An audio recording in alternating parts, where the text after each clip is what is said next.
everybody, welcome to Round the Twist, episode 282. It is January 25th, 2017, and how you been? It has been a little busy around here, a little toddlerish around here. Oh, three-nagers, you have to love them, right? You have to, yeah. So, welcome to the show. How you guys been? Sorry, wanted to drop down a little bit more. So, I know my week's been crazy, busy, things going on, stuff, the usual stuff to do around the house. I have a herpaderp running behind me. Hi, Goober. Herpaderp. What's wrong? I cannot pet you this whole time. You know that, right? Wheeze. Wheeze, she says. Okay. Can you just lay down? Okay, lay down. Lay down. Lay down. Sorry. Oh, yep, you're fine. You are just fine. Just because you didn't want to lay down, you poor thing. Okay. I don't know what you need. You have food, you have water, you've been outside. Well, then go.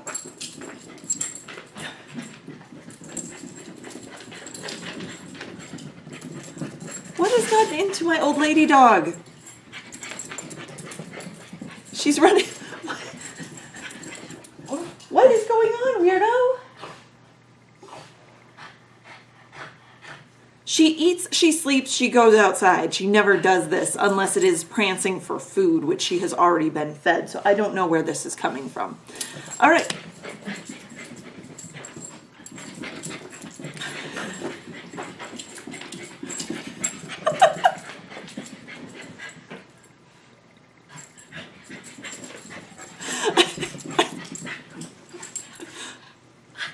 What? You're being rather crazy. Okay, knitting show. Right, we're recording. Now that we're 2.5 minutes in, I'm so sorry. I don't know what is up with her. I don't. You are very weird today. Okay, so you're here for the crafting, right? The knitting, the cross stitch, the stuff. So, here we go.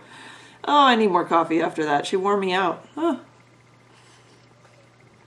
So first things first, what I have on my needles is the hashtag for Megan, K-A-L, which is a knit along that Bird Leg Bags started after Megan from the Cyborgs Craft Room died very suddenly this last summer. So I'm doing the Trillion, yes, by Martina Bem. And this is part of her Hitchhikers series. It is a large, they are all like these narrow elongated triangles.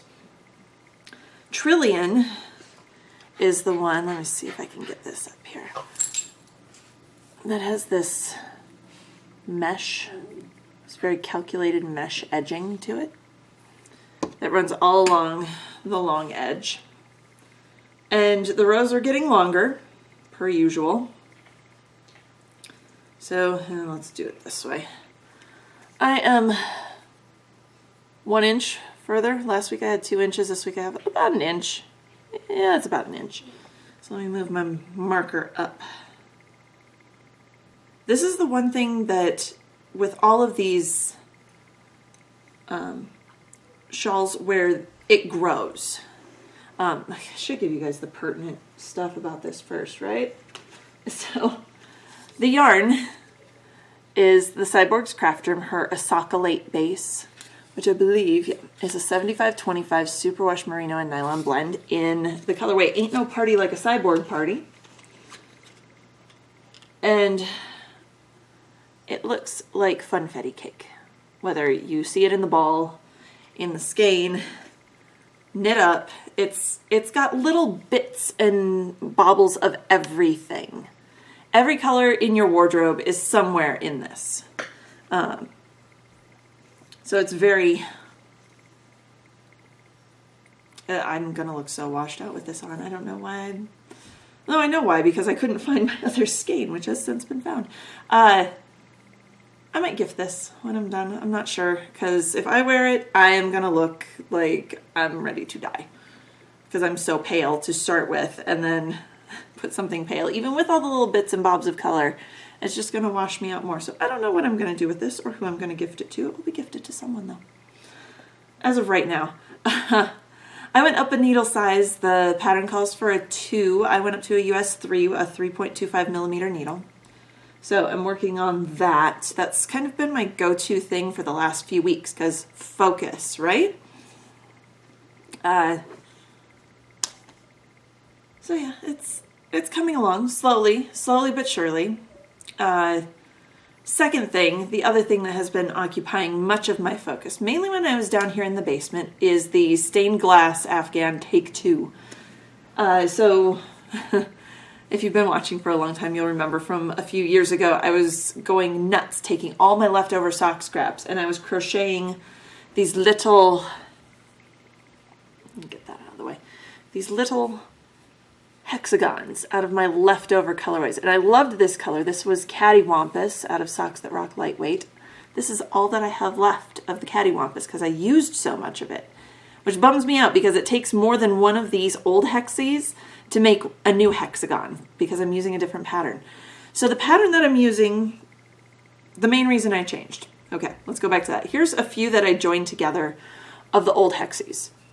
So I didn't like the way I was putting them together. I didn't really have, it wasn't part of the pattern. So I was kind of winging it with my mom's help because she's more talented at crochet than I am, or she has more experience at crochet than I do. And in between are all these, you can kind of see how the joins raise up, and I didn't like that. And I'd already joined enough together. So the concept was I'd use all my little sock scraps, join them with black, and it would look like a stained glass window when viewed from inside. You know, all the leading that you can see between the different pieces of stained glass always look black when they're backlit. So that was the whole concept. It's why I'm calling it the stained glass Afghan. So I pulled out the giant bag of these hexes. I probably had 300 plus of them. And I undid them all. Not these, obviously not these, because I didn't feel like picking the black apart, but there were 5 of them joined here. And they're, I mean, roughly the size of my hand were 5 of them. So I switched the pattern. The pattern that I'm using now is called Juggling Hexes, and it's by Wendy Harbaugh. It's a free pattern. I did change make one change to the 5th round of the pattern, which for me is the round that I'm adding the black on, just because my first attempt didn't look quite right. There was some extra chains where I didn't think there needed to be, so I looked at other people's projects and I went, oh, they changed that. So I made a little bit of a change. And I also went down a hook size. I had been using a G hook. I went down to an F hook, which is a 3.75 millimeter. I believe a G is a 4.4 millimeter, if I remember right. Might be a 4.25. Can't remember off the top of my head, don't have it in front of me. So I have spent the last week-ish plus, anytime hubby was down here in the basement playing his game, I was next to him unraveling these and winding them into balls so I have this giant bag that the lovely Amy Froggy Monkey of the Knitting in Circles videocast made for me. It's massive. I love this bag because inside of here is nothing but sock yarn scraps, and it's actually nothing but, I have no way to show this to you. I know I showed it last week. It is nothing but sock yarn scraps of Socks That Rock. And I've got a lot more Socks That Rock, so I get the feeling this blanket is going to be nothing but Socks That Rock, and then the black is the Loopy U Solid series in black. This is a 2-ounce skein, and that's how they package their stuff. And this is 100% superwash merino, so that is the black edging. And it was on my old one as well. So basically what I've been doing. Last week I had 1 hexie done. This week I have a second one, although I should have 3 as long as the second one took me because I can't count to 12. Couldn't count to 12. That's really, really sad, but it's been the state of my mind this week, which is fine. It's absolutely fine. There are days I can barely count to 4. So in that case, my 3-year-olds have one up on me. So what I've been doing, I've got my pattern printed out. I've got my F-hook. F-hook? Yes, my F-hook right here. And this is just a cheapo Susan Bates hook. I got a set of them that went from, I think there's 6, F, G, H, I, J. Maybe it's only 5. There might be a K. It was a set of hooks. Susan Bates, I think I got them at Michael's. I think. Don't quote me on that. I've had them in my stash for years. So I pulled them out. I swatched. I liked how the swatch looked on an F. And I didn't like how the E hook I had was behaving. So I used the F. I've just been coming down, reaching into the bag like I'm drawing a name out for prizes. And my next one is going to be this lovely dark teal, which I believe is Spinel, if I remember right. Not sure. I don't know. Some of these scraps are so old, I have no idea. So I've got 2 hexies done, and on the 5th round we join. So they're together. I'm liking, I don't have, there's a little bit of a ridge, but it's the edging. Honestly, it's the outer chain on these. So first one, don't ask me what color this is. I have no idea. This was a color, it might have been a rare gem, and I used it in my Charlotte's Web shawl. So if you've been here a long time, you'll remember that giant monstrosity that's like 8 feet across that I can wrap up in like a blanket. And then the second one, I do recognize. I don't have these socks. These were a pair of socks for my friend Sarah. I believe it is Socks That Rock medium weight. The first one was lightweight, so you can see they're coming out about the same size. Just a little thicker, that's all. This is the colorway River Rocked in Socks That Rock medium weight. And this is the one that I had to do over twice because I made it all the way. I was doing the black edging. I was joining to this one, and then I got within the end of joining, I'm like, that's not coming out right. What did I do wrong? What did I do wrong? I started counting, and I had only done 11. So I started ripping back by round, and I counted. I only had 11. I'm like, how did I only have 11? All the way back on the first round, I had only done 11 of the double crochets that I needed to do. So I'm learning a lot of new skills with the crochet. I've learned how to do magic knot. I didn't know, I hadn't done it before. I still have to watch the YouTube tutorial if it's been a little bit, but I'm learning how to do that and liking it so far.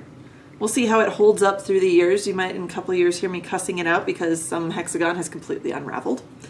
I'm learning how to weave in my ends on crochet. I hadn't known how to do that, and I learned how to join in a new color. So I've learned all of that in a week. I was very proud of myself. So next color up is this dark, deep tealy blue, and that's the other thing that I'm debating on. If I want to continue on in a great big long line and then come back and do another row, do another row, do another row, work my way over, or do I want to, from here, join the third one like up here, and just kind of have it organically grow out from the center. I haven't decided. The little fastidious OCD part of my brain is screaming, do it in rows! And the artsy-fartsy other side of my brain is going, just let it evolve naturally. And I can't decide. So I haven't had to make a decision yet because there's only 2. So in terms of sizing, here's the 5 I did before. Here's the 2 I just did. Superimposing them, there's not a whole lot sticking out, honestly. So 2 are roughly the size of about 4 of the old hexagons put together. I'm liking how this looks. We'll see if it continues. So obviously I didn't want to keep going in a row with this one. I might do the same thing. I might just do join, join, join, join, just keep growing out. We'll see. Haven't decided. It'll evolve. It'll evolve however I say it will evolve. So, yeah. Stained glass Afghan, take 2. I know a lot of people have been doing crocheted Afghans. A lot are doing granny stripes or granny squares with their scraps. I wanted to do hexagons. I don't know why. I just did. So here we are. It's a lot more joining. It's a lot more...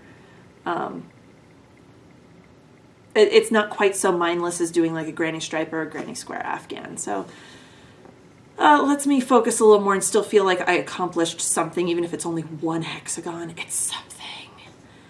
And for a little bit, I had a thought this week of every day I was off work, I should try to do one hexagon. And then that second hexagon just derailed me.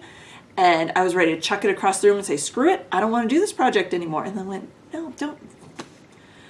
I took a breath, I stepped away. My husband's looking at me going, it's only yarn, calm down. And I'm like, no, you don't understand. And then I'm like, wait, no, Karen, that's a little bit crazy talk. You gotta step back. And I went to bed, did the human equivalent of turning it off and turning it back on again, meaning I got a good night's sleep. I came out the next morning and I was able to make it work. So, yay.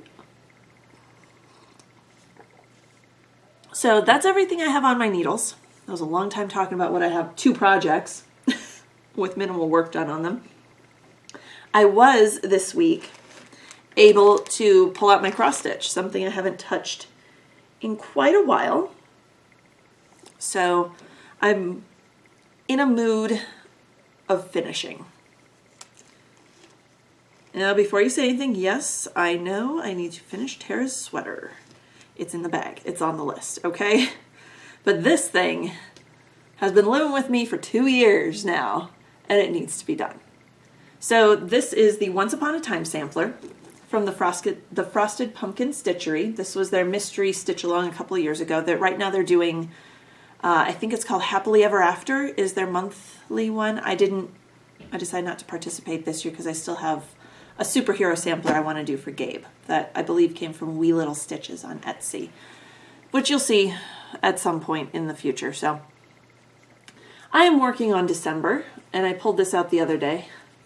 Yesterday. In fact, yesterday? No, Monday. Excuse me. Yesterday I was working. I did not pull this out yesterday.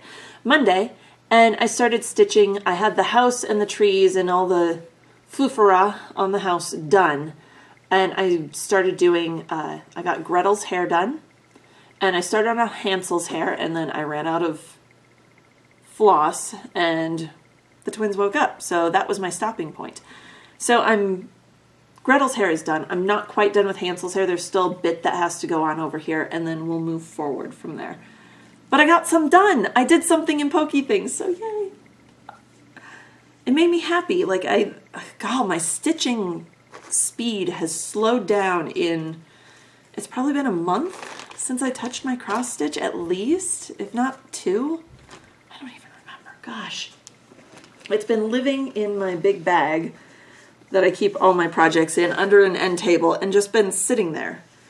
And every day I'm just like, I don't know if the kids are going to nap or not, so I don't know if I should I don't know if I should pull it out and then have to put it all away when they get up. I don't know. And then I end up in this pool of indecisiveness and I don't pull it out. And I'm going to remedy that. I'm going to start just as soon as they're down, it's coming out. You might hear banging upstairs. I think, pretty sure Tara is phasing out her nap time completely. I'm going to miss nap time. Really am. Gabe's still taking a nap about every other to every 3rd day. Tara's seems to be going, this is day 4 that she hasn't napped. But I know the last time our nanny was here, I think last Friday, they both napped for like 4 hours. So we'll see. We'll see. They're both sleeping well at night, so, Okay. Various and sundry. I'm completely discombobulated right now, so, Coffee. I have run out of my San Marco coffee. I'm out. I'm completely out. There is an order placed. So right now I'm drinking Folgers in their sugar cookie flavor, which is actually very good. If you're looking for, honestly, Folgers makes a decent flavored coffee. The caramel drizzle is very good. Their mocha, I can't remember the name of it, their chocolate one is good. And if you do half and half of the caramel and the mocha, it tastes like a turtle, like the turtle candy. Excellent. I haven't tried their hazelnut because I'm not a hazelnut fan, but this is really good and it's holding me over. So let's do any questions for the last little bit. This one is from Serafina over on Ravelry. That says, "Hi Karen, I've been watching you for ages and I'm sure I'm not the only one who's been turned on to San Marco coffee from watching your podcast. Actually, I'm drinking some of their root beer as I type. It's harder to get it shipped here." Let's see, where are you from, Serafina? She's from Canada. Hard to get it shipped here, money-wise, but I enjoy trying all their wonderful flavors when I can. My question, what would your 3 desert island flavor picks be? So basically, if you could only choose 3 of their babillion available to have for the rest of your life, which ones? Oh my goodness. Strawberry wave cheesecake, number 1, right there. Peach apricot, that's definitely number 2. Number 3, I don't know. I definitely go with those first 2. And let me see, because I just made a list of the ones that I like. So let me see, what else would be a good one? Strawberry wave cheesecake, peach apricot. I'm going to say blueberry cinnamon cobbler for my other one, because that gets a little bit of the spice in that you don't have with the other 2 that are very fruity. So there, those are my 3. The strawberry wave cheesecake, yum. Peach apricot has just been a staple since I started basically getting San Marco. And then the blueberry cinnamon cobbler. Those would be my 3. Serafina, thank you for asking. The list that I had there, my mom and dad, hi mom, hi dad, I know they watch, told me this year for my birthday present to make them a list, and I quote, a big list, and send it to them. So I made a big list and sent it to them, and they said they've placed an order, so I should have coffee soon. And in the meantime, I'll keep going. Hey, any port in a storm. I'll take Folgers if I can, if caffeine is the main point. However, if you are ordering from San Marco, just heads up, they do offer, and you need decaffeinated coffee for whatever reason, whether it's health related, whether you just want the coffee but don't necessarily want, caffeine makes you super jittery, what have you. They do offer a decaffeinated option. So just so everyone's aware. And then, a coworker, I just got her, she just made her first order and she brought some into work and it was coconut pecan. Excellent. So good. It's not something I would have ordered myself, but it was really, really good. So, I think we have time for one more. We'll try one more.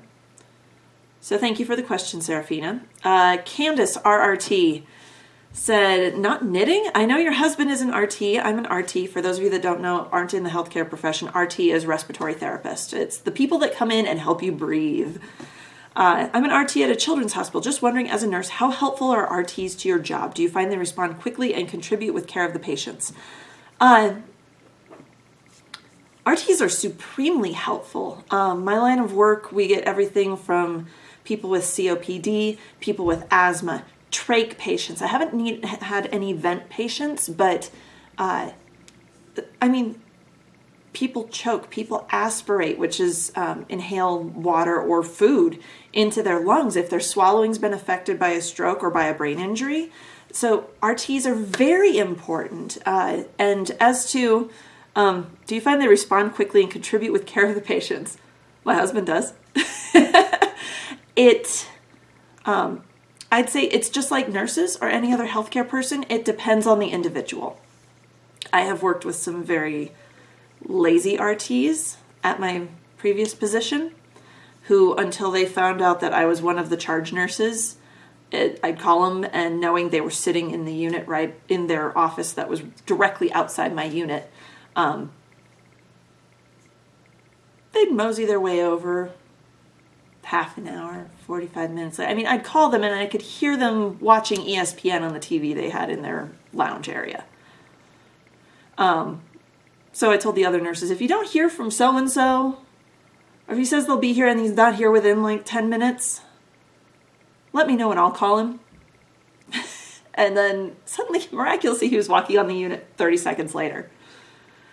I've worked with wonderful RTs, not just my hubby, several RTs that have been very, very good. And they're not just there for the breathing. It's like you're looking around, you need a second person to pull someone up in bed.